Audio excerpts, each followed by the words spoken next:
Hi guys, good afternoon. So, excuse me, the other night I had a bit of a problem.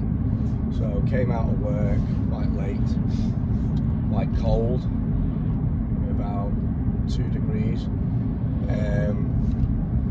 About 4% left on my phone and knew the motorway was closed, so I thought, sound, alternative route home, sat nav, brilliant. Had about 4% on my phone.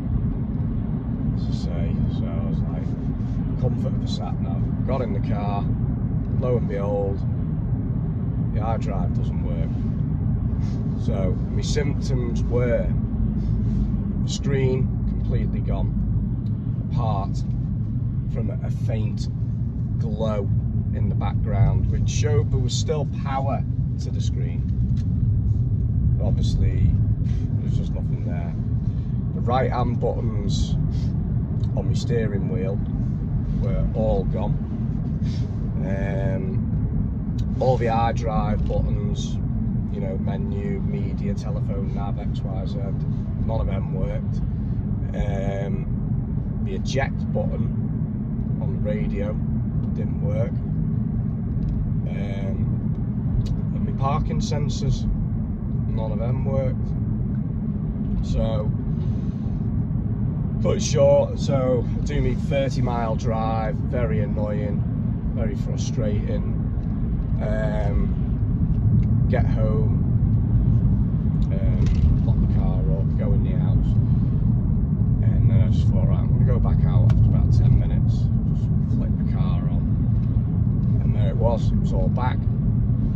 Next morning, all back to normal. Now, there's not many videos covering this. A few people say on YouTube and on the forums, the BM forums, that it's your screen's faulty. Now, still have power to the screen. A lot of people were saying reset the iDrive, do like a hard reset like you do on your phone when that goes a bit funny. And they were saying you press the mode button. This is obviously for an f30. I take it that's probably for a 3-4 series. Hold the mode button and the power button. And the guy does a video, and it's the same car as mine. Don't know about specs, but in appearance it was the same car. Hold that for X amount, about 30 seconds, and then the iDrive will reboot, get rid of any bugs and whatnot, and that's that. So try it on mine. Doesn't work, no reset. Another guy on YouTube says if that doesn't work, hold the power button for 30 seconds and it'll do it. Where you know the knob, volume button, didn't do it. Another guy says hold the power button and the eject button. So try that. CD comes out. No hard reset. So none of these things work. Luckily the iDrive is working. I had planned in my head to disconnect the battery the next day and leave it for 15 minutes just to reset things. But luckily it's working. You know, normally fixes things. I did that on a 7 series that I owned years ago. That all the instrument cluster had just completely died, so I had no fuel, no rev counter, speedo, temperature, etc. And that cured that, so I thought I'll do that. Luckily I didn't have to. So there's no cure for this really on the internet.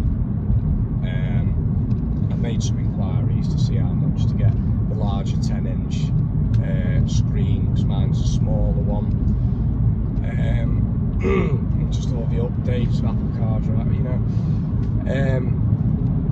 Basically, yeah, I could get that done, but while it's working, I'm not going to get it done. So I'm just wondering if any of you guys out there have had the same or a similar issue to mine, and you can shed some light if you've read somewhere else, you know, what to do.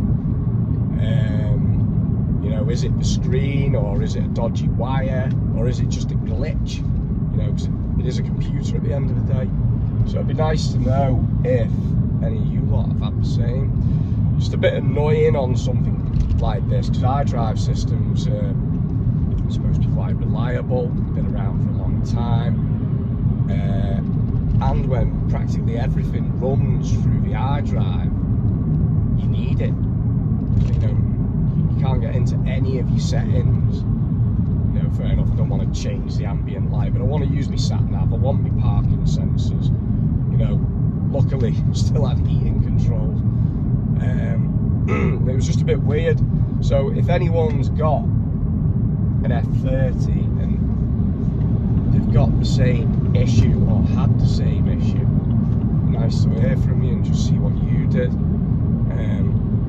Briefly looked online, excuse me, what people were saying to replace the screen, which apparently that's the part that goes faulty over time. This is 2013, 65k now on the clock, and it seemed to be anywhere to replace the screen. There's obviously different ones.